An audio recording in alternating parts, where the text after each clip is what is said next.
ఓం శ్రీ మాత్రే నమః. అందరూ బాగుండాలని కోరుకుంటున్నానండి. ఇంకా ఈరోజు దేవి శరన్నవరాత్రులు రెండో రోజు. అమ్మవారు శ్రీ గాయత్రి మాత అలంకారంలో అమ్మవారు భక్తులకి దర్శనమిస్తారు కదా. రెండో రోజు ఇంకా అమ్మవారికి ఇష్టమైన నైవేద్యం కట్టి పొంగలండి.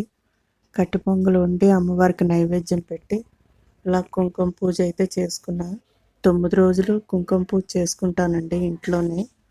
అమ్మవారికి ఇంట్లోనే పసుపు తెచ్చి కుంకుమ రాళ్ళేసి ఆడించుకుంటాను.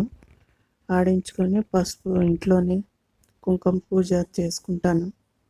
ఇంకా అమ్మవారిని ఇలా పూజ చేసుకొని మురిసిపోతానండి. భక్తితో అమ్మ నిన్ను స్మరించుకుని అదృష్టాన్ని ఇయ్యమ్మ అని ఎప్పుడూ అడుగుతాను అమ్మని. పూజ ఎలాగుందో కామెంట్స్లో చెప్పండి. వీడియో నచ్చితే లైక్